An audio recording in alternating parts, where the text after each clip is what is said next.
परमात्मने नमः। ओम श्री गुरुभ्यो नमः। ओम मातृशक्तये नमः। ओम असतो मा सद्गमय तमसो मा ज्योतिर्गमय मृत्योर्मामृतंगमय। ओम शांति शांति शांति। उपनिषद कक्षा 28। कठोपनिषद की प्रथम वल्ली पूरी होती है, पहले अध्याय की पहली वल्ली। हर एक अध्याय में 2 वल्लियां हैं। पहले अध्याय की पहली वल्ली पूरी होती है। अब दूसरी वल्ली आरंभ करने जा रहे हैं। किसी का कोई प्रश्न है तो पूछा जा सकता है। जी गुरु जी, अपने सतीश जी का लाभ पूछ रहे थे। सतीश जी आप अब अनम्यूट कर लें प्लीज।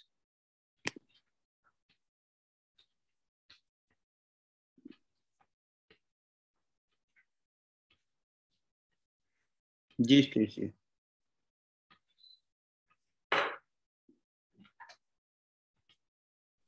सतीश जी आपका कोई प्रश्न है?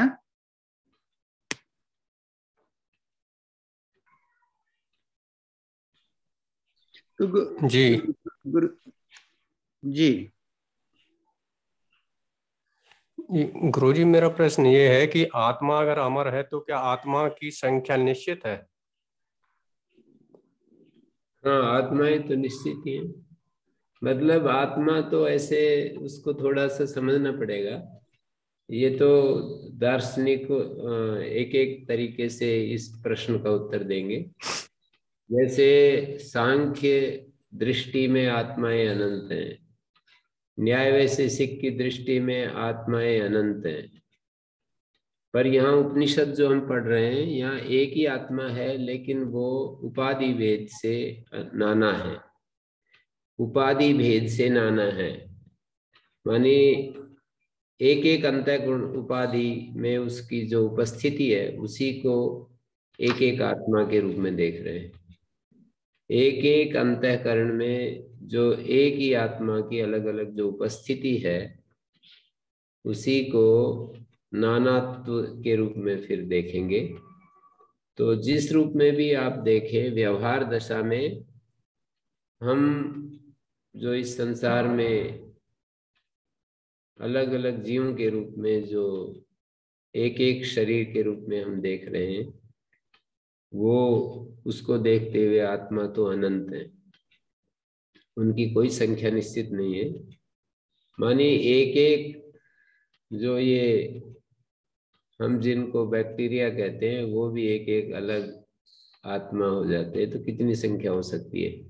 एक सोई के नोक के ऊपर भी लाखों करोड़ों वो आ जाते हैं, उनकी उपस्थिति हो जाती है। तो अनंत हैं आत्माएं, आत्माएं अनंत हैं, इसमें कोई शक की बात नहीं है। आत्मा एक है, आत्मा अनंत है। उपाधि भेद से अनंत है, आत्मा एक है, एक्चुअल में एक है। एक्चुअल में एक है सूर्य, लेकिन 1000 यदि पोर्ट रख दिए जाए और उनमें उनको अलग अलग रूप में हम अनुभव करें कि यहाँ भी सूर्य है, यहाँ भी सूर्य है, यहाँ भी सूर्य है। 1000 क्या मतलब अनंत पात्र रख दिए जाए, एक ही सूर्य की उपस्थिति उन सब में हम अनुभव करें अलग अलग रूप में। तो ऐसे ही जितने भी अंतःकरण हैं, उन सब अंतःकरण भेद से उस एक ही आत्मा की उपस्थिति, जितने भी अंतःकरण हैं। लेकिन जब वो अंतःकरण में जो संस्कार होते हैं, अंतःकरण में जो ज्ञान की स्थिति है, उसकी अलग इच्छाएं होती है, अलग अलग उसका अलग अलग जीवन का विकास क्रम चलता रहता है। जैसे एक को बहुत ज्यादा काम करने की इच्छा है, दूसरा एकदम शांत रह करके विचार करता रहता है। तो ये जो भेद है, संस्कार के भेद के कारण से, हमारी जो वासनाएं हैं उनके भेद के कारण से ये भेद हो जाता है। अनंत जन्मों से इस श्रृंखला में से हम गुजरते हुए एक अलग अलग अभ्यास से युक्त हैं। कोई अध्ययन को बहुत महत्व देता है, कोई ध्यान को बहुत महत्व देता है, कोई विचार को बहुत महत्व देता है, कोई कर्म को बहुत, सेवा को बहुत महत्व देता है, कोई सकाम कर्मों को महत्व देता है, कोई निष्काम कर्मों को महत्व देता है। ये सब हमारे यथा कर्म यथा श्रुतम एक शब्द आता है उपनिषदों में। जैसे हमारे कर्म होते हैं, जैसा हमारा ज्ञान होता है, उसके अनुसार ये सब होता है। जी ओम आचार्य जी नमस्ते जी। जी आचार्य जी आत्मविद का क्या लक्षण है?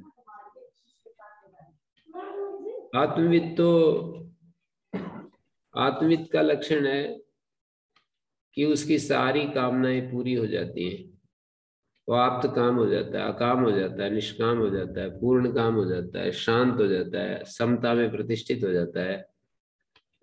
वो सहज जीवन जीता है। उसके जीवन में कोई फ्लक्चुएशन नहीं, उतार चढ़ाव नहीं, शांति होती है पूरी। इच्छाएं चली जाती हैं उसकी, कुछ भी पाना शेष नहीं होता है, किसी भी दुख से विचलित नहीं होता है। जैसे कि यम लब्ध्वा च परम लाभम मन्यते नाधिकम ततः, जिसको पाकर के उससे बड़ा कोई और लाभ नहीं दिखाई देता। यानी आत्मा की उपलब्धि से अलग अतिरिक्त कोई और बड़ा लाभ उसे दिखाई नहीं देता। ये सब आत्मविद के लक्षण है। वो निर्भय हो जाता है, वो नित्य तृप्त रहता है, उसका संतोष अपनी चरम स्थिति में रहता है, वो किसी भी स्थिति में विचलित नहीं होता है। ये सब गीता आदि में हमको मिलते हैं। जैसे त्रिगुणातीत पुरुष के वर्णन में 14वें अध्याय में आखिरी में जो कहा है, मेरा भक्त कौन है, 12वें अध्याय में है। स्थित प्रज्ञ की स्थिति दर्शाते समय यहाँ पर कहा है 2 अध्याय में। सब एक ही तरह से प्रस्तुत, मान और अपमान में उसको तुल्य निंदा स्थिति स्तुतिर मौनी, निंदा और स्तुति एक जैसा ही रहता है। वो किसी को उससे कोई उद्विग्न नहीं होता और वो किसी से उद्विग्न नहीं होता। इस तरह से ये सारी चीजें जो है, इन सबको हम आत्मविद के लक्षण के साथ जोड़ करके देखते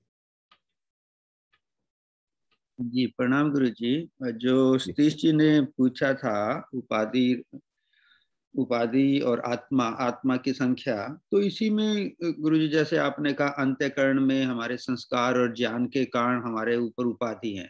जब हमने उपाधि को छोड़ दिया तो जैसे नदी समुद्र में मिलती है तो एक जैसी हो जाती है, चैतन्य हो जाते हैं, हम शुद्ध चैतन्य हो जाते हैं। तो हमारी एग्जिस्टेंस तो खत्म ही हो गई। अगर ऐसा हो जाता है तो फिर जो भी आत्माएं मतलब उपाधि छोड़ देती हैं तो वो खत्म ही हो जाती हैं। तो फिर वो आगे सर्कल में कैसे आती हैं? जैसे हम कहते हैं कि मोक्ष में अगर आत्मा जाती है तो उसका एक निश्चित समय है, फिर उसके बाद आना पड़ता है, नहीं तो खत्म ही हो जाए। यहाँ फिर उपाधि एक बार खत्म हो गई, समुद्र में मिल गए हम, तो उसको परमात्मा कैसे, किस हिसाब से उसको एक अंत्यकरण देगा अलग से, जो संस्कारों वाला, जिसके साथ फिर वो दोबारा शुरू होगी। ये जो पुनरावृत्ति जो स्वीकार करते हैं ना, स्वामी दयानंद जी विशेष मैं नाम लेकर के बोलता हूँ, जो पुनरावृत्ति स्वीकार करते हैं वो उपाधि वाली आत्मा का स्वरूप नहीं स्वीकार कर रहे हैं। वो तो उनकी उपाधि स्वाभाविक उपाधि 2 तरह की मानते हैं वो, एक भौतिक उपाधि, एक स्वाभाविक उपाधि। तो भौतिक उपाधि तो खत्म हो जाती है पर स्वाभाविक उपाधि बनी रहती है उनकी, और वे उनका वो विलय नहीं होते। इस तरह विलय नहीं होते जैसे कि अभी आपने नदी वाला उदाहरण दिया। विलय भी मानते हैं पर विलय नहीं भी मानते हैं। विलय मानी लोहा जैसे अग्नि में पड़ करके अग्निमय हो जाता है पर अपने अस्तित्व को बनाए रखता है, इस तरह की सत्ता स्वीकार करते हैं। और जैसे उपनिषद में नदी वाला दृष्टांत देते हैं, तो नदी वाला दृष्टांत को वो मुझे नहीं पता कि वो ऐसे स्वीकार करेंगे या नहीं। मतलब करेंगे तो आंशिक रूप में यही कहेंगे कि नदी में जैसे कि कोई एक नदी में, नदी जैसे गई समुद्र में और समुद्र में अपने नाम रूप को खो करके तद्रूप हो गई, तो अपना अस्तित्व इस तरह से वो स्वीकार नहीं करेंगे। तादात्म्य तो मानेंगे। तादात्म्य का मतलब लोहा जैसे अग्नि में हो जाता है ना, अग्नि स्वरूप हो जाता है। पर ये नदी वाले दृष्टांत को किस तरह से वो देखते हैं, उपनिषद में तो है वो दृष्टांत, पर उसको वो किस रूप में देखते हैं।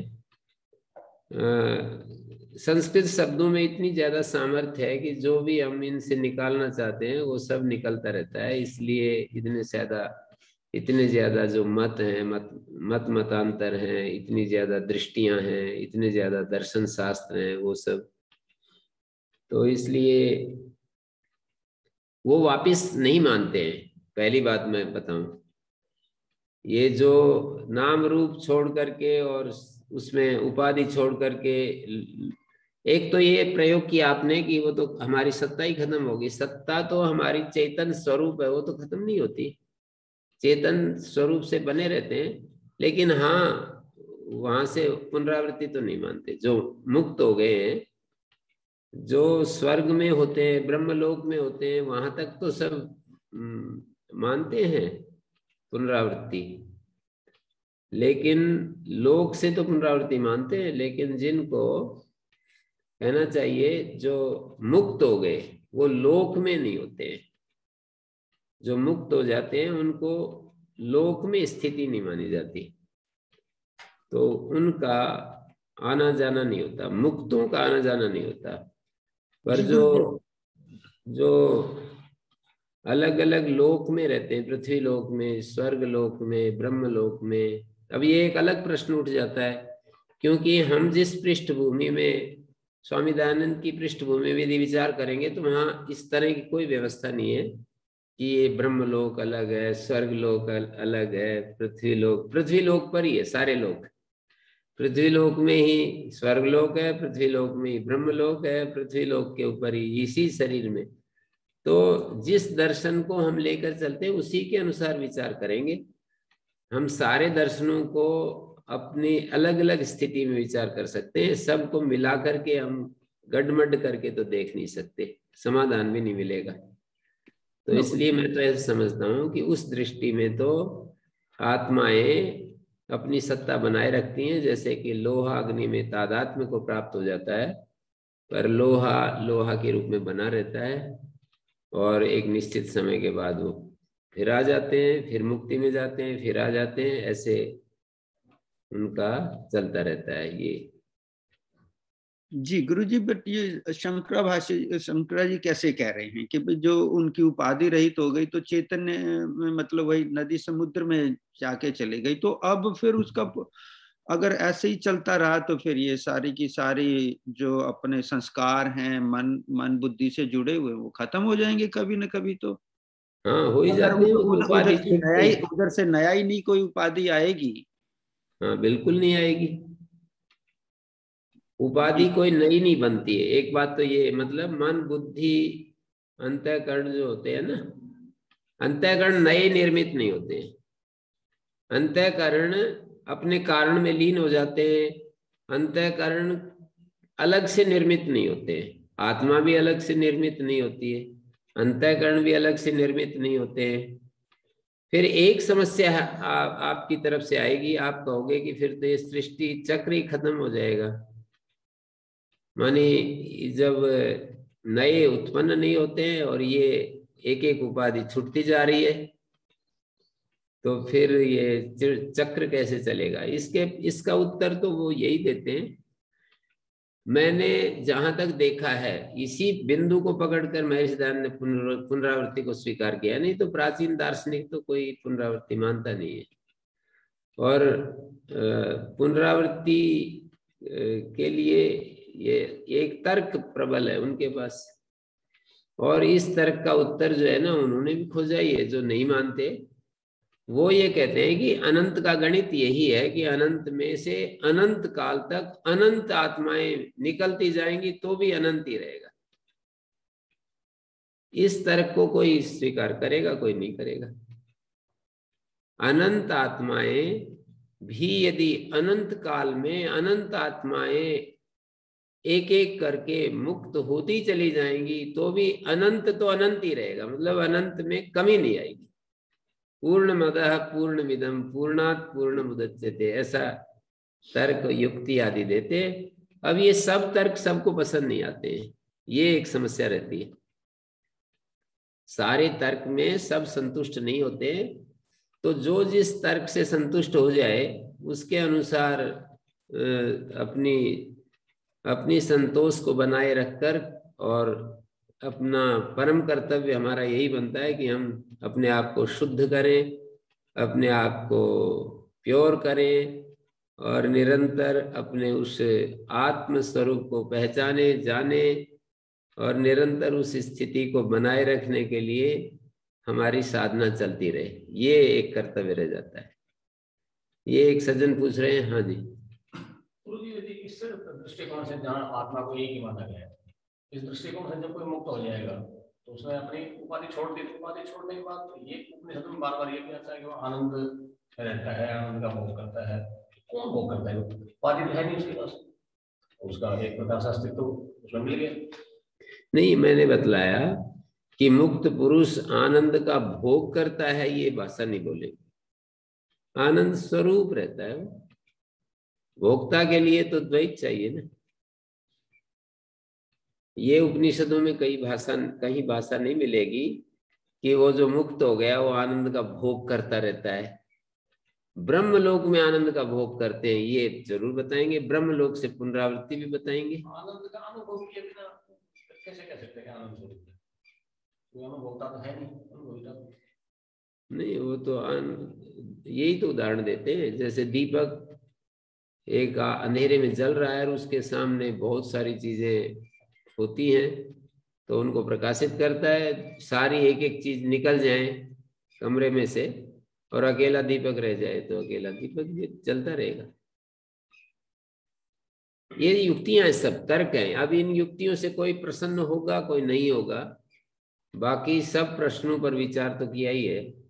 जैसे आनंद का भोग करने वाला आनंद स्वरूप एक चीज है, आनंद का भोग करना एक अलग चीज है। जो अपूर्ण होता है उसको भोग की जरूरत होती है। जो अपने आप में अधूरा है उसको भोग की। ये सारी तार्किक प्रक्रिया है। केवल बुद्धि से मैं पूर्णता का कोई अनुभविता तो हो नहीं। पूर्णता अपने आप में पूर्णता है, उसको अनुभव करने की जरूरत ही नहीं है। ऐसा मतलब ये सब तर्क हैं। अब इसमें किसी को संतोष होगा नहीं होगा, मैं पहले ही कह चुका हूं। श्रुति को जब हम प्रथम स्थान पर रखते हैं तो फिर तर्क जो होते हैं ना, उस श्रुति के रक्षा के लिए तर्क दिए जाते हैं। तर्क से श्रुति के अर्थ को बदलते नहीं है। ये एक दृष्टि है। एक श्रुति क्या कह रही है पता नहीं। श्रुति यही कह रही है, वो तो बता ही रहे हैं। श्रुति तो यही कह रही है कि जब हम मुक्त होते हैं तो उपाधि अलग हो जाती है, हम आनंद स्वरूप होते हैं, सच्चित आनंद स्वरूप होते हैं, शिव स्वरूप होते हैं। उसमें हमारे को किसी प्रकार का कोई क्लेश नहीं होता, जबकि अभी तो रहता है। शरीर के कारण से देखो, छांदोग्य उपनिषद में बहुत अच्छे से समझाया कि शरीर के चलते हमारे को क्लेश होते हैं। शरीर मुक्त होते ही कोई क्लेश अनुभव में नहीं आएगा, कोई भी क्लेश अनुभव में नहीं आएगा, और आनंद उसका स्वरूप है। तो आनंद को भोगने के लिए क्लेश तो मिट गए और आनंद उसका स्वरूप है। तो ऐसी स्थिति में भोक्ता तो तभी होता है, भोक्ता तभी होता है जब उपाधि युक्त होता है। उपाधि छूटते ही भोक्ता खत्म। भोक्तृत्व जो है ना वो उपाधि के साथ है। यदि उपाधि नहीं है तो भोक्तृ भाव खत्म हो जाता है। कर्तृत्व और भोक्तृत्व दोनों चले जाते हैं। उपाधि के साथ ही कर्तृत्व है, उपाधि के साथ ही भोक्तृत्व है। आचार्य जी मतलब एक के मान लो संस्कार भी एक खत्म के हो जाते हैं। हाँ जी, अनिल जी अभी वेट कीजिए, अनिल जी अभी वेट कीजिए प्लीज। जी तो गुरु जी तो जैसे तो हम जैसे हम कहते हैं दयानंदी फिर पूर्णमदा पूर्णमिदम परमात्मा के इसमें ले लेते हैं, तो यहाँ पे शंकरा वाले जब कह रहे हैं कि ये चैतन्य पूर्ण अनंत में से अनंत आने के बाद भी अनंत रहता है, तो भी वो भी उनकी ऐसे ही परिभाषा है। हाँ नहीं, मैं यही कहूँगा कि जितने भी दार्शनिक हैं उनकी अपनी अपनी युक्तियां हैं। उन युक्तियों में से हमें देखना होता है कि कौन सी युक्ति हमें ज्यादा प्रभावी लग रही है। ऐसे तो स्वामी दयानंद जी भी शास्त्रविद तो हैं ही, सब शास्त्रों को पढ़े हैं, जानते हैं, उन्होंने समझा है, विचार किया है, सारी बातें हैं। तो उन्होंने जो अपनी युक्तियां दी हैं उन युक्तियों को हम देखें, और वो युक्तियां यदि समझ में आती हैं, हमारे को लॉजिकल लगती हैं, शास्त्र के साथ उनका संवाद बिल्कुल दिखता है, लगता है, तो ये नहीं कहा जाएगा कि वो ठीक नहीं है। हम ये कभी भी सलाह नहीं देंगे कि आप जो उनकी युक्तियों को स्वीकार कर रहे हो ये गलत, आप उनकी युक्तियां गलत है और आप भी गलती पर हो, ऐसा हम नहीं कहेंगे। हम कभी भी ये सलाह नहीं देंगे कि स्वामी दयानंद जी की युक्तियां गलत हैं या शंकराचार्य जी की युक्तियां गलत हैं। हम हैं देखने वाले। अब युक्तियां दोनों ने दी हैं, तीसरे ने भी दिए, चौथे ने भी दिए, हम हैं देखने वाले। अब वो विचार करने वाला व्यक्ति सारी युक्तियों को देखता रहता है, उसको जो युक्ति पसंद है वो उन सिद्धांतों को स्थिर करके, और मूल बात ये होती है कि हम अपने को शुद्ध करें। केवल युक्तियों को ठीक कर समझ के भी यदि हमने शुद्ध नहीं किया तो काम कुछ भी नहीं शुरू हुआ है। हमने किसी दर्शन को बुद्धि से समझ भी लिया और हमने अपने आप को शुद्ध करना आरंभ नहीं किया है, तो समझो कि इस रास्ते पर यात्रा शुरू नहीं हुई है। यात्रा शुरू वहां से होती है जब हम अपने को शुद्ध करना शुरू कर देते हैं, अपने को प्योर करना। प्योर का मतलब अपने अविद्या, अस्मिता, राग, द्वेष, अभिनिवेश जो क्लेश है उनको मिटाना शुरू कर देते हैं। संसार में जो आकर्षण है उसको समाप्त करना शुरू कर देते हैं। इच्छाएं पर काम करना शुरू कर देते हैं, अपनी कामनाओं को त्यागना शुरू कर देते हैं। वैराग्य धारण शुरू हो जाता है। वैराग्य, संसार से उदासीनता, और हमारा ये जो विवेक है, नित्य अनित्य विवेक जागृत रहता है। जब ये शुरू हो जाता है कि कुछ चीजें मतलब हमारे को शास्त्रकारों ने बताई कि ये नित्य अनित्य है, तो नित्य अनित्य विवेक ये शुरू हो जाता है। षट् संपत्ति, मुमुक्षु के लिए जो 4 साधन है ना, वो सारे दार्शनिक मानते हैं। कोई भी दार्शनिक इस विषय में मतभेद नहीं रखता है। ये कितनी महत्वपूर्ण बात है। चाहे वो द्वैत मानो, चाहे अद्वैत मानो, चाहे विशिष्टाद्वैत मानो, कुछ मानो, पर मुक्ति के लिए ये 4 साधन, विवेक, वैराग्य, षट् संपत्ति, मुमुक्षुता, ये 4 साधन में कोई भी दार्शनिक मतभेद नहीं रखता है। मतलब इसमें तो मतभेद है कि मुक्ति से पुनरावृत्ति होती है नहीं होती है, मुक्ति में जाकर वापस लौटते हैं नहीं लौटते हैं। एक दार्शनिक कहेंगे नहीं लौटते, एक कहेंगे लौटते हैं। इसमें भी मतभेद है कि कर्ता भोक्ता, जीव कर्ता भोक्ता है या नहीं है। तो कुछ कहेंगे कि भाई कर्ता, मूलतः कर्ता भोक्ता नहीं है, पर व्यवहार में दिखता है कर्ता भोक्ता, ऐसी व्याख्या करेंगे। पर ये 4 साधन तो ऐसे हैं जहां कोई, मुझे एक भी नहीं दिखाई देता कि वो ये कह दे कि नहीं ये इसके बिना भी हो जाएगा काम। विवेक, वैराग्य, षट् संपत्ति, मुमुक्षत्व, कितनी विशेष बात है ये यदि देखी जाए तो, कि यहां जाकर के एक हो गए सब के सब।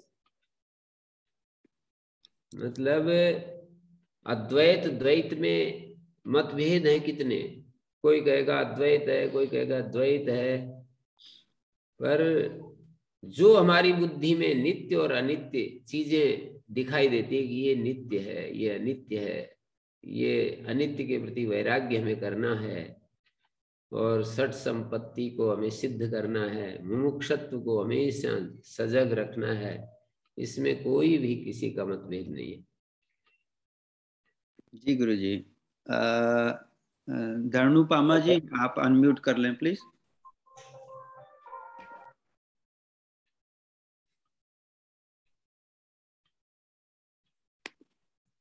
आचार्य जी। जी आचार्य जी, जैसे हम महापुरुषों की आत्मकथा पढ़ते हैं तो हम उनमें से अपने लिए कुछ ढूंढते हैं अपनी साधना के लिए। तो अगर मैं आपसे पूछूं तो आपके जीवन का व्यवहारिक पक्ष में ऐसा कौन सा मूल सिद्धांत रहा है जीवन का व्यवहार में जिसने आपकी साधना पक्ष को हमेशा बहुत बल दिया है? एक तो मेरा ये है, और दूसरा आप कभी ध्यान के बारे में भी मुझे समझाएं, क्योंकि जो ध्यान हम सुनते हैं इधर उधर से, वैदिक ध्यान भी सुनते हैं कि ईश्वर के गुणों का चिंतन, लेकिन एक व्यक्ति का जीवन का अनुभव होता है जो उसको ध्यान से जोड़ता है। तो मेरे यही दो प्रश्न हैं आपसे। हाँ, तो ये तो एक तो महापुरुषों का जो संग है ना, उसको वो मैंने बहुत ज्यादा उसको महत्व दिया है, वो किया भी है। महापुरुष अब भी कर रहा हूँ। महापुरुषों के संग पर बहुत ज्यादा, महापुरुष जो भी हमारे सामने होते हैं ना, जिनके पास बैठ करके हमें शांति मिलती है, जिनकी बातें सुन करके हमें बहुत ही ज्यादा सुखद अनुभव होता है, हमें बहुत ही अंदर से संसार के बंधन ढीले पड़ने लगते हैं, शिथिल होने लगते हैं, हमारा हृदय कोमल होने लगता है। और उनकी जो कोमलता है, उनका जो प्रेम है सबके प्रति, उनकी जो आत्मनिष्ठता है, तो ये कहूँगा महापुरुषों का जो संग है महापुरुषों, और दूसरा महापुरुषों के अनुभव पुस्तक के रूप में, इसने भी बहुत ज्यादा मेरे को बहुत ही आकर्षित किया है। बहुत ज्यादा इन महापुरुषों की जो अनुभव हैं वो मैंने खूब विचार किया है उन पर। माने श्री अरविंद हैं, माता जी हैं, और रमन महर्षि हैं, स्वामी राम तीर्थ हैं, और भी ऐसे बहुत सारे लोगों के, मतलब ये मैंने प्रसिद्ध नाम लिए हैं। बहुत सारे ऐसे लोगों के अनुभव, केरल में एक स्वामी रामदास जी, ऐसे बहुत सारे लोगों को मैंने देखा, विचार किया है कैसे कैसे कृष्णमूर्ति हैं, आधुनिक जो अखाड़ टोले वगैरह, बहुत सारे लोगों को मैंने देखा। तो उससे भी मुझे बहुत ही ज्यादा, कभी कभी, अभी तो मैं नहीं कर पा रहा हूँ, बीच बीच में मौन वगैरह रहता था, वो भी मेरे को बहुत, उसने भी एक आंतरिक, एक हमारे जीवन में वो जो होती है ना स्वस्थता, जो मानी आत्मा का जो स्वरूप है, सतचित आनंद जिसको हम कहते हैं, तो जब हम बाहर से हटते हैं और एकांत में मौन हो जाते हैं, तो वो चीजें अपने आप ही प्रकट होने लगती हैं। तो इस चीज को भी मैंने देखा है। रही बात ध्यान की, तो ध्यान जो है, ध्यान तो जैसे हम, ध्यान का मतलब एकांत में जब हम शांत होते हैं, तो वो जो शांत होने की बात है, वो आपने पहले एक दिन कहा भी था कि बस ये शांत होना ही क्या ध्यान है, वो एक ध्यान है। और जैसे उपनिषद में हम देखते हैं कि सांडिल्य विद्या है, 3रे अध्याय का 14वां खंड है उपनिषद का। 4 ही तो मंत्र हैं उसमें, लेकिन उसमें आप देखेंगे, विचार करके आप पुस्तक खोल करके देखना, 4 मंत्रों में ही एक बहुत बड़ी एक हमें राह मिलती है कि हम ध्यान कैसे करें। सांडिल्य विद्या नाम से छांदोग्य का 3रे अध्याय का 14वां खंड। और वैश्वानर विद्या है, छांदोग्य गायत्री विद्या है। तो ये हमें किस तरह से हमें ध्यान करना चाहिए, उपासना करनी चाहिए, उपनिषद तो भरे पड़े हैं इस उपासना से। तो वो सब हम देख सकते हैं, अपने लिए विचार करें। आप बहुत सारा इसको आप देखें, और यदि इसको एक प्रकार से माने इस सब पुस्तक में जो लिखा है, हमें दिशा दी गई है, उसमें हमारी रुचि ना भी बने तो ये शांत रहना जो है ना, हर वक्त हमें शांत रहना है, ये मुझे बहुत ही आकर्षक लगता है। और इससे भी हम निरंतर आगे बढ़ सकते हैं। मानिए सहजता हो हमारे जीवन में, और खिंचाव तनाव ना हो, बहुत सारी कामना मुक्ति, यदि हम उस पर फोकस करें, यदि हमारे जीवन में कामनाएं कम से कम हो जाए, तो ये सारी चीजें अपने आप होने लगती है, हमें करनी नहीं पड़ती। ये भी मैं समझता हूँ, करता हूँ, विचार भी करता हूँ, इस रास्ते में चलने के लिए कोशिश करता हूँ कि हमारी कामनाएं ही हमारे को विचलित करती है, विक्षुब्ध करती है। तो ये कामनाओं का जो प्रपंच है ना, उस पर काम करना चाहिए कि कौन कौन सी कामनाएं किस तरह से हमारे को पकड़े रहती है। माने दिखावा जो है ना हमारे व्यक्तित्व में, ये भी कामना का ही रूप है। साधन इकट्ठे करके और उसमें हम उलझे रहते हैं, वो भी कामना का ही रूप है। कुछ करके दिखाने की भी एक कामना ही होती है। तो कामनाओं को अलग अलग स्तर पर हम समझें और उस पर काम करें। तो यही सब बातें हैं, कोई अलग अनुभव नहीं है, पर जैसे महापुरुषों ने हमको दिशा दी है, वो मैंने बता दी है। उसका खोज ही रहा हूं मैं कि ये जो सब कह रहे हैं, तो उसका तात्पर्य क्या है, उसके लिए मैं निरंतर अभिप्सु रहा हूं। उसके लिए मैं बहुत ही ज्यादा जैसे जिज्ञासु बन करके जिया हूं, अब भी जी रहा हूं जी। जी गुरु जी। मैत्र जी, आप अनम्यूट कर देता हूं मैं आपको। अच्छा जी, नमस्ते। ओम। एक दार्शनिक का अर्थ क्या होगा? आजकल जो दर्शन पढ़ जाते हैं उनका भी नाम दार्शनिक हो जाता है। तो स्वामी जी को आप स्वामी दयानंद जी को आप दार्शनिक बोल रहे हैं, और शंकराचार्य को भी दार्शनिक। तो आजकल जो प्रोफेसर वगैरह रहते हैं दर्शन पढ़ाने, वो भी दार्शनिक कह देते हैं। तो इसका अर्थ क्या हम वो तो अलग अलग साइंटिस्ट हम कहते हैं, जो आइंस्टीन और न्यूटन को भी साइंटिस्ट कहते हैं। और आजकल आप भी उसमें ये कंप्यूटर में ये कहीं काम कर रहे हैं, तो आपको भी साइंटिस्ट कहते हैं। वो तो अलग अलग स्तर तो होते हैं। दार्शनिक होते हैं। दार्शनिक मतलब दर्शन शास्त्र को विषय बनाने वाले जो हैं, जैसे श्री अरविंद दार्शनिक भी हैं, कवि भी हैं, और योगी भी हैं। ऐसे उनके लिए एक शब्द, मतलब 3 शब्द प्रयोग किए जाते हैं। माने दार्शनिक भी हैं, कवि भी हैं, और योगी भी हैं। तो कवि का मतलब होता है सूक्ष्म चीजों को भी जो देख लेते हैं, क्रांतदर्शी। सामान्य व्यक्ति देख नहीं सकता है, उनको भी जो देख रहे हैं। और दार्शनिक का मतलब होता है इस सृष्टि की युक्ति युक्त बुद्धि संगत व्याख्या करना।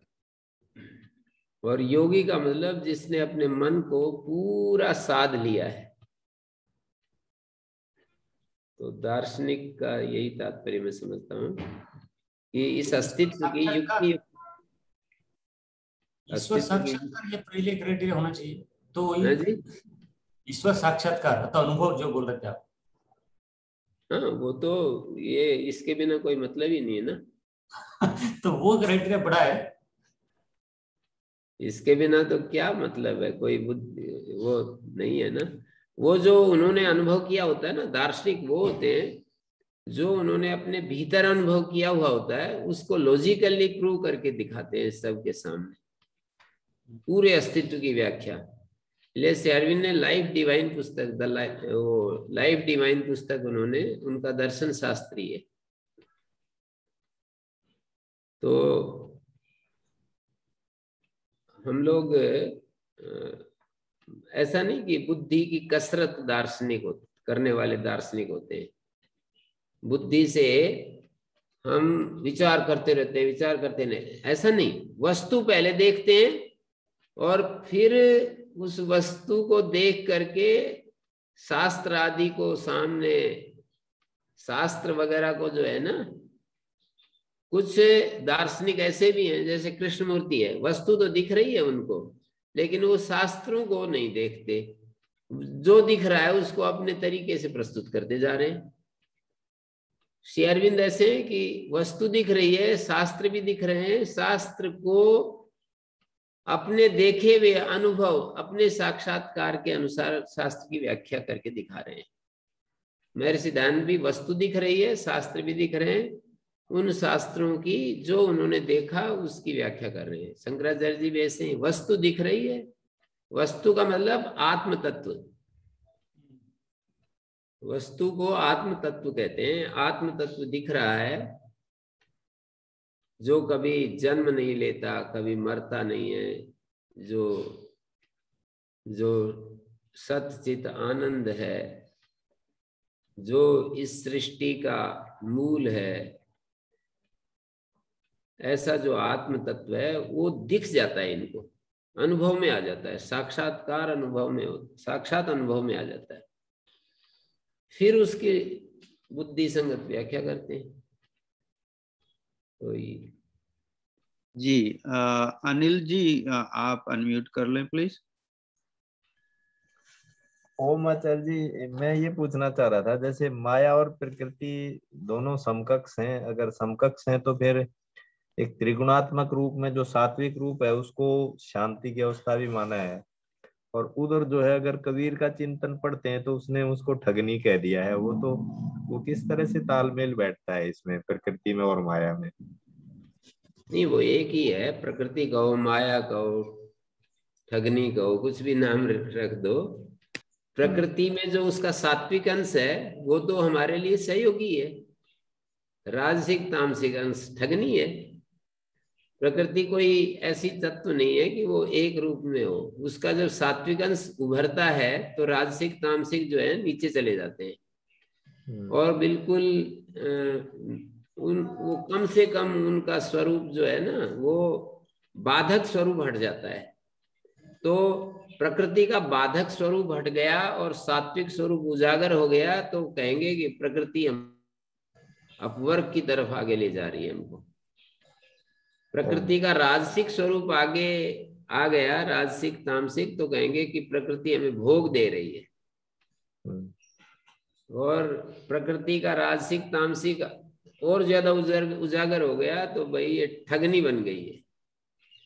तो एक ही तत्व है, उसका एक रूप जब उजागर होता है तो दूसरे रूप उसके तिरोहित हो जाते हैं, रहते हैं वहां पर वो एकदम से उसमें चले जाते हैं, न्यूनतम रूप में चले जाते हैं, निष्क्रिय जैसे हो गए, अव्यक्त जैसे हो गए।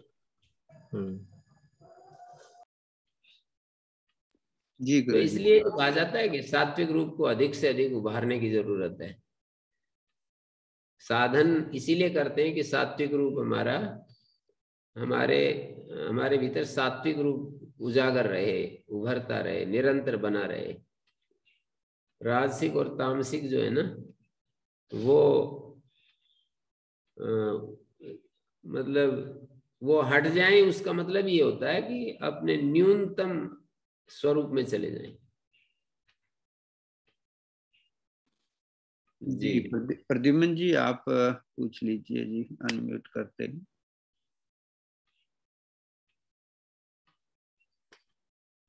प्रद्युम्न जी। जी नमस्ते आचार्य जी। जी जी। अच्छा जी, मेरा प्रश्न ये था कि ध्यान में हम ईश्वर का शब्द अर्थ के साथ में चिंतन करते हैं जी। साक्षात्कार में जो पहली समाधि आदि लगती है, जो हम ब्रह्म की बात कर रहे हैं उपनिषद में, तो वहां पे तो क्या समाधि लगती है, तो उसमें तो आत्मा का साक्षात्कार और प्रकृति का भी होता है, तो हमें वहां प्रकृति और आत्मा का ध्यान करना पड़ता है। हाँ, तो आप बोलिए, अपनी कोई समस्या रखिए।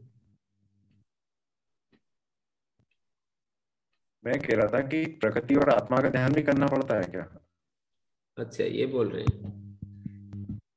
ऐसा है कि प्रकृति का ध्यान का मतलब तो यही हो गया ना कि हम जिस साधन से ध्यान कर रहे हैं, साधन है ना प्रकृति, तो जिसको हम मन कहते हैं, बुद्धि कहते हैं, इसको प्रकृति कहते हैं। और प्रकृति का अभी चर्चा हो रही थी, एक शुद्धतम रूप है और एक उसका विकृत रूप है। प्रकृति त्रिगुणात्मिका है, ये बात हम सब कापिल शास्त्र से हम जानते हैं, और ये सारे दार्शनिक मानते हैं कि प्रकृति जो है ना, सांख्य योग भी मानता है, उसका तो वो शास्त्रीय है तो वो तो मानेगा। पर एक जगह लिखा है, यहाँ पर आचार्य शंकर ने भी लिखा है कि गुण विवेचन में प्रोच्यते गुण संख्याने, ऐसा एक श्लोक है गीता का। तो उसमें लिखते हैं कि गुणों के विवेचन में बहुत ही कपिल अनुयायी और स्वयं कपिल बहुत ही कुशल हैं, वो हमें भी मान्य। तो जब हम प्रकृति को साधन बताते हैं तो उसके साक्षात्कार का मतलब यही होता है कि प्रकृति जब अपने राजसिक तामसिक अवस्था में होती है तो वो हमें हमारे लिए क्या उपलब्ध कराती है, और जब सात्विक अवस्था में होती है तो क्या उपलब्ध कराती है, और उसको सात्विक करने के क्या उपाय हैं, राजसिक तामसिक से ऊपर उठने के उपाय क्या हैं, ये सब ही तो प्रकृति का ध्यान करने का मतलब है। प्रकृति को सात्विक बनाने के लिए कौन से उपाय अपनाए जाते हैं। आयुर्वेद में भी बिल्कुल मैंने पढ़ा अच्छे से, आयुर्वेद पर कुछ लिखा भी है, तो मुझे पढ़ना तो पड़ा ही है ना वो।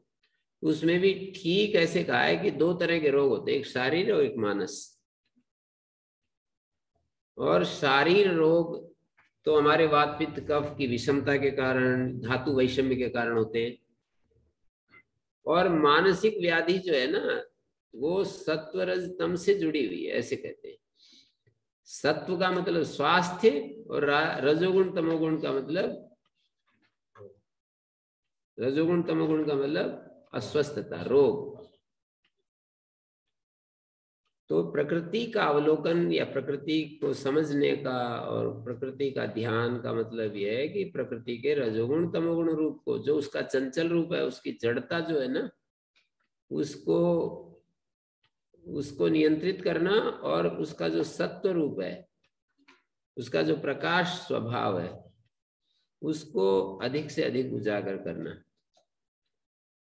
तो ये तो प्रकृति के ध्यान की बात होगी। आत्मा का मतलब स्वयं मैं जो ध्यान करने वाला हूं उसको, उसका ध्यान करना। तो ठीक है, वो तो हम करते भी हैं। कभी कभी हमारी एक स्थिति ये होती है, अहम अस्मि, अहम अस्मि, यही आत्मा का ध्यान। अपने अस्तित्व को अनुभव करना, अपने होने का अनुभव करना, यही आत्मा का ध्यान है। और उसमें हम अपने होने का ध्यान, कोई एक शब्द तो हमें, या तो हमें कोई एक शब्द के सहारे से हम उसको करते हैं ध्यान। शब्द छूट भी जाए तो हम केवल अपने होने का एहसास कर रहे हैं। शब्द अर्थ और शब्द अर्थ से संबंध से जो ज्ञान उत्पन्न होता है, 3 चीजें होती हैं, शब्द अर्थ और उसके संबंध से उत्पन्न ज्ञान। तो जब हम लोग ध्यान करते हैं आत्मा का, तो आत्मा का ध्यान करने का यही मतलब होता है कि हम इस तरह से अपने आप को देखें कि अपना होना, अपने होने को हम सहज रूप से अनुभव करते रहें। और जब हम ईश्वर का ध्यान करते हैं तो ईश्वर सर्वशक्तिमान है, वो करुणा स्वरूप है, वो प्रेम स्वरूप है, वो आनंद स्वरूप है, भारूप है, हर चीज में मनोमय है, हमारे प्राण में भी वो अनुस्यूत है, हर चीज में वो अनुस्यूत है। इस तरह से जब हम चिंतन करते हैं तो वो ईश्वर का ध्यान हो गया।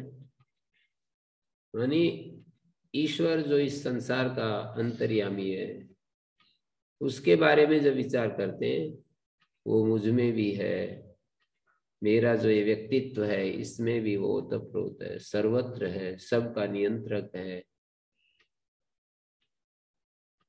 यही है ध्यान की प्रक्रिया। तो अच्छा जी, जी एक प्रश्न ये था कि जो थोड़ा आवाज में, हाँ जी, संप्रज्ञात समाधि है, तो जो संप्रज्ञात समाधि में जो प्रकृति और इंद्रियों का होता है, तो वहां पे हम जो चिंतन करते हैं उसके बाद में आत्म साक्षात्कार होता है, चौथी समाधि जो उसका भाग है संप्रज्ञात का, तो उसमें वहां पे चिंतन किस तरह का होता है? प्रश्न ठीक नहीं आया समझ में। मेरा मतलब ये आवाज कट जाती है, आवाज कट जाती है, इसलिए पकड़ में नहीं आता। तो आदि आचार्य जी वो पूछ रहे हैं कि संप्रज्ञात समाधि के बाद की जो अवस्था होती है उसमें ध्यान में चिंतन किस प्रकार का होता है? हाँ, तो संप्रज्ञात समाधि को 4 रूपों में योग शास्त्र में जिस शब्दावली में आप पूछ रहे हैं वही मैं बता रहा हूँ। वितर्कानुगत, विचारानुगत, आनंदानुगत, अस्मितानुगत, ये 4 स्तर बताए। उसमें भी शब्दार्थ ज्ञान के साथ और केवल विशुद्ध अर्थ स्वरूप ऐसा वहां पर बताया। तो जब हम बाह्य पदार्थों पर ध्यान करते हैं, किसी औषध पर, जैसे आयुर्वेद के आचार्यों ने औषध के ऊपर ध्यान किया तो औषध के गुण कर्म स्वभाव उनको पता लगे, ऐसे हम अपने से बाहर पंचभूतों के ऊपर ध्यान कर रहे हैं, अग्नि के ऊपर ही ध्यान कर रहे हैं, मान लो एक अग्नि तत्व के ऊपर या सूर्य के ऊपर ध्यान कर रहे हैं, जल तत्व के ऊपर ध्यान कर रहे हैं, जल को हम जानते हैं, ये सारा वितर्कानुगत समाधि के अंतर्गत आता है। यानी पंचभूतों को आधार बनाकर उसमें किसी एक को पकड़ लिया कि हमने पृथ्वी को, जल को, अग्नि को, वायु को, आकाश को उसके गुण के साथ, और केवल जब गुणों का ध्यान करते हैं, माने पृथ्वी, जल, अग्नि, वायु, आकाश तन्मात्रा के रूप में का मतलब उसका जो सूक्ष्म गुण रूप है, स्पर्श, शब्द, स्पर्श, रूप, रस, गंध, तो उसका भी तन्मात्रिक रूप, अत्यंत सूक्ष्म रूप, एक एक के ऊपर जब हम ध्यान करते हैं, आप एक दिन एक को पकड़ ले और उसी पर आप स्थिर रहें। ये नहीं कि एक क्षण तो शब्द का ध्यान कर रहे हैं, फिर एक क्षण रूप का, फिर रस का, तो ये तो एक प्रकार का चिंतन हो जाता है। ध्यान तो एकाग्रता होती है ना उसमें, तो आप ऐसे करते चले जा रहे हैं। फिर आनंदानुगत संप्रज्ञात समाधि होती है। आनंदानुगत का मतलब ये होता है कि जैसे हमारी इंद्रियां जब शांत हो जाती हैं तो उस समय स्वाभाविक रूप से हमारे भीतर आनंद प्रस्फुटित होने लगता है। उस आनंद को हम आधार बनाकर आनंद के ऊपर केंद्रित होते हैं। सुख विशेष आनंद होता है ना। जब हमारी इंद्रियां विषय को ग्रहण करना बंद कर देती हैं तो स्वाभाविक रूप से आनंद प्रस्फुटित होने लगता है। आप करके देखें, जैसे ही आपने इंद्रियों को शांत कर दिया, विषय ग्रहण करने के लिए उनको चुप कर दिया, तो आनंद प्रकट होगा। उस आनंद के ऊपर केंद्रित होने का नाम आनंदानुगत समाधि है, और अपने अस्मि भाव में केंद्रित होने का नाम अस्मितानुगत समाधि है। दृक् दर्शन सत्यो एकात्मता, उसमें भी एक अभी वो जो अस्मिता क्लेश बचा हुआ है, पर वो अक्लिष्ट अस्मिता क्लेश होता है। क्लेश जो होते हैं उनमें एक मिथ्या ज्ञान, मिथ्या विपर्य भी बताया है। ये जो वृत्तियां वृत्तया पंचतया क्लिष्टा क्लिष्टा प्रमाण विपर्य विकल्प निद्रा स्मृति। विपर्य वृत्ति दो तरह की बताई है ना, प्रमाण वृत्ति भी दो तरह की, विपर्य वृत्ति भी, विकल्प वृत्ति भी, निद्रा वृत्ति भी, स्मृति वृत्ति दो दो प्रकार की बताई है, क्लिष्ट और अक्लिष्ट। हर वृत्ति को क्लिष्ट और अक्लिष्ट कहा है। विपर्य वृत्ति अक्लिष्ट कैसे? ये जो अपने दृक् दर्शन शक्ति की जो एकात्मता है, बुद्धि और चैतन्य की जो एकात्मता है, जिसमें हम अपने अस्मि भाव का अनुभव करते हैं, ये क्लिष्ट अक्लिष्ट विपर्य है। मानी विपर्य का मतलब ये है कि वस्तु के यथार्थ स्वरूप में कुछ अभी कमी है, वस्तु का यथार्थ स्वरूप नहीं जान रहे हम, मिश्रित बोध हो रहा है, तो वो अक्लिष्ट विपर्य है। मानी एक तो क्लिष्ट विपर्य होता है जो हमारे को क्लेश युक्त बनाता है और संसार में धकेलता है, और एक हमें अमृतत्व की तरफ प्रेरित करता है, हमें निरंतर अपने उस निर्गुण स्वरूप की तरफ ले जाता है। तो वो जो अक्लिष्ट विपर्य है वो ये है अहम अस्मि। ये जो अनुभव है ये अक्लिष्ट विपर्य है। इस अक्लिष्ट विपर्य को अस्मितानुगत समाधि की चरम सीमा कही है। मानी ये कहना चाहिए संप्रज्ञात समाधि की चरम सीमा है। विपर्य इसलिए है कि इसमें शुद्ध आत्मा का बोध नहीं है ना, बुद्धि मिली हुई है, बुद्धि के साथ तादाद में, आत्मा ज्ञान का बुद्धि के साथ तादाद में, इसलिए विपर्य है। और ये कहा भी जाता है, पूछते भी हैं लोग, ये बात प्रश्न रूप में रखते हैं कि ये सारी वृत्तियां क्लिष्ट और अक्लिष्ट होती है, विपर्य वृत्ति भी कैसे क्लिष्ट अक्लिष्ट हो जाएगी? तो विपर्य वृत्ति इस तरह से अक्लिष्ट होती है, क्लिष्ट और अक्लिष्ट, विपर्य वृत्ति अक्लिष्ट होती है। मानी विपर्य वृत्ति हमारे को आत्मा की तरफ ले जा रही है। जब ये अंतिम विपर्य है ना, ये अंतिम विपर्य वृत्ति है कि जब हम अपने स्वरूप के साथ बुद्धि के माध्यम से अपने स्वरूप को देखते हैं। ये जो अस्मिता क्लेश जिसको कहा है, जिसको मैं अस्मितानुगत समाधि कह रहा हूं, इसको वैशेषिक में मन के द्वारा आत्मा का प्रत्यक्ष करना बताया है। एक सूत्र है वैशेषिक का, आत्म मनसः संयोग विशेषात आत्म प्रत्यक्षम। आत्मा और मन के संयोग विशेष से आत्मा का प्रत्यक्ष। ये जो आत्मा का प्रत्यक्ष है ये अस्मितानुगत समाधि, योग शास्त्र की अस्मितानुगत समाधि है। हाँ जी, ये जो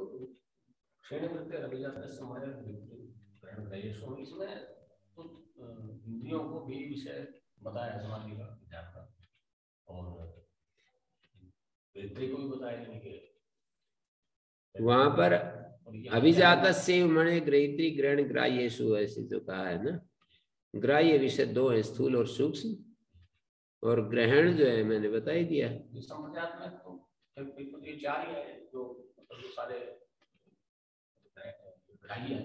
ग्राह्य जो है ना, स्थूल और सूक्ष्म विषय ग्राह्य है। तो वितर्कानुगत विचारानुगत ग्राह्य में आते हैं। आनंदानुगत समाधि ग्रहण के साथ जुड़ी हुई है, और ग्रहित्री समापत्ति अस्मितानुगत है।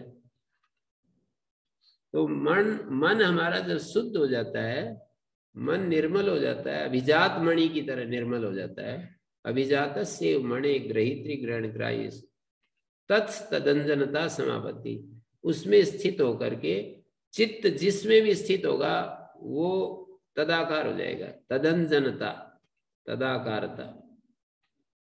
जैसे चित्त हमारा ग्रहिता में होगा तो ग्रहिता का स्वरूप जो है प्रतिभासित होता रहेगा, ग्रहण में होगा तो ग्रहण का स्वरूप, स्थूल विषय में होगा तो स्थूल विषय का, सूक्ष्म विषय होगा तो सूक्ष्म विषय। तो ये संप्रज्ञात समाधि जब हमारी होती है तो इसमें जो पहले ही सूत्र में ये बतला दिया कि सद्भूतम अर्थम प्रद्योतयति क्षिणोति च क्लेशान निरोधम अभिमुखम करोति कर्म बंधनानि श्लथयति। 4 परिणाम इसके दिखाए, फल दिखाए कि जैसे ही संप्रज्ञात समाधि में प्राप्त होती है तो ये चीजें, ये घटना घटती है कि सद्भूत, यथार्थ सद्भूत जो अर्थ है वो हमें हमारे सामने प्रकाशित होता है। जिस जगह हम अपने मन को केंद्रित करते हैं वो चीज स्पष्ट रूप से हमें अनुभव में आती है। सद्भूतम अर्थम प्रद्योतयति क्षीणोति च क्लेशान, क्लेश क्षीण होते चले जाते हैं। ये क्लेश ही सारे काम, क्रोध, लोभ, मोह, विकार, ईर्ष्या, द्वेष, सब जितना भी अब निषेध वर्ग है उसको क्लेश समझ लीजिए, वो नष्ट होते चले जाते हैं। और कर्म बंधन जो है वो शिथिल होते जाते हैं और निरोध के हम द्वार पर जाकर खड़े हो जाते हैं। तो ये संप्रज्ञात समाधि को इस तरह से हम समझ सकते हैं, एक एक स्टेप है। जब जो हमारी सूक्ष्मता बढ़ती जाती है वैसे वैसे, जैसे जैसे सूक्ष्मता बढ़ती जाती है वैसे वैसे हमारी स्थिति आगे आगे। और ये तो योगेन योगो ज्ञातव्या, स्वसंवेद्य है ये सारी चीजें, कोई दूसरा में थोड़ी बताएगा कि हमारी कौन सी स्थिति है, स्वयं हमारे द्वारा ये जानने योग्य होती है। जी गुरु जी, आज लास्ट प्रश्न ले लेते हैं अपने श्री जी से। श्री जी,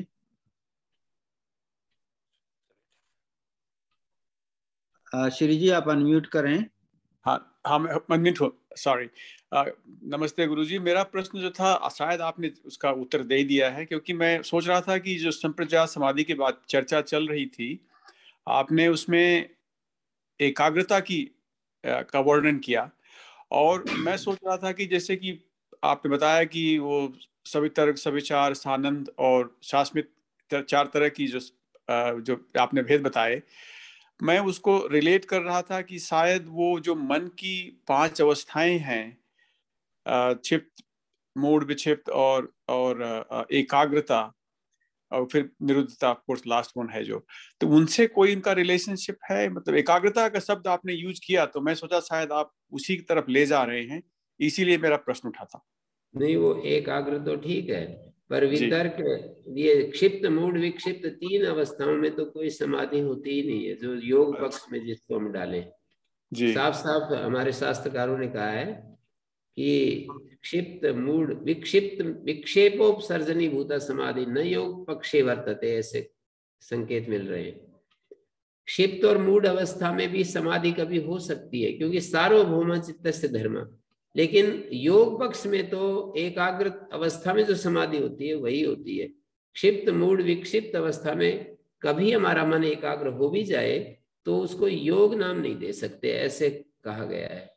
समाधि तो हो सकती है, अननोइंगली हो सकती है, पर उसको योग नाम तो नहीं दे सकते, और योग पक्ष में भी उसको नहीं रख सकते हैं। तो समाधि की शुरुआत तो यहीं से होती है, एकाग्रता से, और उसकी पूर्णता निरोध में चली जाती है। मानी जहाँ पूरा अस्तित्व शांत हो जाता है और हम पूरे सचेतन भी होते हैं और कोई वृत्ति भी नहीं होती है, निरोध अवस्था जिसको कहते हैं, सारी वृत्तियों का निरोध।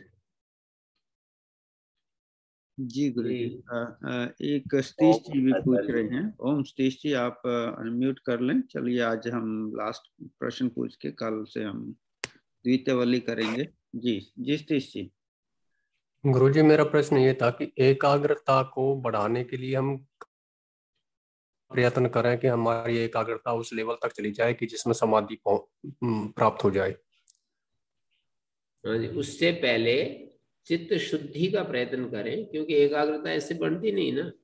जब तक हम अपने चित्त को राग, द्वेष और क्लेशों से मुक्त नहीं करेंगे तब तक एकाग्रता ऐसे सोचने से, विचार करने से, संकल्प से आती नहीं है। मन यदि हमारा शुद्ध हो जाए, हमारे भाव शुद्ध हो जाए, तो अपने भाव और अपने अंतःकरण को शुद्ध करने की और उसकी प्रक्रिया है। सतत सजग रहते हुए आहार शुद्ध हो, सत्व शुद्धि, हम जो इंद्रियों से आहार लेते हैं वो उसके प्रति सचेत रहे, वो शुद्ध हो जाए तो हमारा अंतःकरण शुद्ध हो जाता है। सत्व शुद्ध हो, ध्रुवा स्मृति, हमारी स्मृति निश्चल हो जाती है, स्थिर हो जाती है, और हम निष्काम रहने का ज्यादा से ज्यादा अपने पर काम करें, कामना रहित होने का हम देखें, और जो फल आते हैं हमारे को सुबह से शाम तक, जो फल हमारे को प्राप्त होते हैं अपने कर्मों के बदले, वहाँ सजग रहें कि वहाँ कोई कामना बीच में आती है या मैं निष्काम बना रहता हूँ। तो मूलतः निष्कामता से हमारा चित्त शुद्ध होता जाता है, और निरंतर विचार के द्वारा और वेदांत वाक्यों के श्रवण मनन आदि के द्वारा, और जैसे माने शांत, अपने शांत स्वरूप में रहने से हमारा चित्त शुद्ध होता है। बहुत सारी शुद्धि के उपाय होते हैं, उनमें विचार है, उनमें निष्काम कर्म है, सेवा है और तपश्चर्या है। ये सारे एक एक अंग हैं जो शुद्धि के लिए हमारे को तैयार करते हैं। तो यदि हमारा मन शुद्ध हो जाता है, मन शुद्ध है या नहीं है उसका लक्षण राग द्वेष के साथ, मानी कितना राग और द्वेष है, कितना अहंकार है, कितना मेरे को इस प्रपंच में रहते हुए कहाँ कहाँ मुझे परेशानी आती है, शिकायत आती है, ये सारे चिन्ह हैं कि हमारी अभी अशुद्धि बाकी है। कहीं शिकायत आती है, कहीं राग आता है, कहीं द्वेष आता है, कभी कभी ईर्ष्या आ जाती है, द्वेष आ जाता है, कभी लोभ आ जाता है। एक क्षण के लिए आए तो जितनी देर के लिए आती है ये सारे विकार, वो अशुद्धि के परिचय कराते हैं कि अभी अशुद्धि बाकी बच रही है। तो उस अशुद्धि पर काम करना चाहिए, और योग के अंगों का अनुष्ठान करने से दो ही तो काम होते हैं, अशुद्धि का क्षय होता है, ज्ञान बढ़ता जाता है। कब तक बढ़ता है? जब तक पूर्ण विवेक ख्याति नहीं मिल जाती। तो अशुद्धि क्षय, ज्ञान की दीप्ति। तो अशुद्धि का क्षय धीरे धीरे धीरे धीरे ये होता रहता है। हमें जैसे हम ग्रो करते हैं, अपना जीवन हमारा बढ़ता रहता है, लेकिन हम पता नहीं चलता बालक से कब युवा हो गए, युवा से कब बूढ़े हो गए, लेकिन होता रहता है। तो ऐसे ही निरंतर इस प्रोसेस से जब गुजरते हैं, विचार करते हैं, आप सत्संग कर रहे हो, विचार कर रहे हो, इसके ऊपर मंत्रों पर विचार कर रहे हो, जीवन की समस्याओं पर खोज कर रहे हो, ये एक प्रोसेस है, उधर ही जा रहा है कि हम अपने जीवन को शुद्ध करें, अपने जीवन को प्योर बनाएं, अपने भीतर उस परम शांति को स्थापित करें। जो शास्त्रकार जिसका वर्णन करते हैं वो हमारे भीतर है, मौजूद है, उसको हम प्रकट करना चाहते हैं। जिस आनंद का, चाहे हम महर्षि दयानंद के पथ से चल रहे हैं या अद्वैत पथ से चल रहे हैं, दोनों ही आचार्य हमारे भीतर उसकी उपस्थिति बताते हैं। ईश्वर भी हमारे भीतर है या अद्वैत तत्व भी हमारे भीतर है। अभी व्यवहार में तो दोनों आचार्यों को द्वैत मानना ही होता है कि व्यवहार में हम द्वैत में रह रहे हैं, पर जिस अद्वैत की या जिस ईश्वर की वो बात करते हैं वो हमारे इस व्यक्तित्व के भीतर है, हमारे इस शरीर में है, मौजूद है। उसकी हमें खोज करनी है, और वो खोज हमारी निरंतर चलनी चाहिए। और इस सारे व्यवहारों को जीते हुए हमें पता भी चलता है कि हमारी स्थिति कहाँ है, हम कहाँ खड़े हैं। क्योंकि ये जो संबंध की दुनिया है, ये हम दर्पण की तरह हमारा चेहरा दिखाती रहती है। संबंधों के बीच में हमें अपना चेहरा दिखता रहता है कि कहाँ पर सफाई करने की जरूरत है, कहाँ देखो तुरंत ये गंदा हो गया, तुरंत दिख रहा है। यहाँ इस संबंध के बीच में ये गंदगी है, इस संबंध में ये गंदगी है, वो दिखती रहती है हमारे को। यदि हम अपने बारे में सचेत हो तो दिखती है अच्छे से, दूसरों को दिखे न दिखे, हमें दिखती है। जितने जितने शुद्धि बढ़ती जाती है, जितने अंश में उतना उतने अंश में स्वयं ही स्पष्ट होने लगता है। हाँ, तो शुद्धि बनाने की, शुद्धि पर काम करने की ज्यादा जरूरत, मतलब अशुद्धि पर काम करने की ज्यादा आवश्यकता है हमारे को। ये एकाग्रता, ध्यान इत्यादि ये तो घटित होंगी। यदि हमारा चित्त शुद्ध हो जाए तो ये सब चीजें घटित हो जाएंगी। ईश्वर प्रणिधान से ऐसा कह दिया है योग शास्त्रकार ने तो कि भाई ईश्वर प्रणिधान हो जाए तो समाधि तो उसका परिणाम है, फल है, कुछ करना थोड़ी पड़ेगा उसमें। ईश्वर प्रणिधानात् समाधि सिद्धि समाधि फलम च लभते। ईश्वर में पूर्ण समर्पण हो जाए तो हमारे को समाधि और उसका फल प्राप्त होने लगता है। तो आज यहीं पर विराम देते हैं। जी गुरुजी, बहुत सुंदर।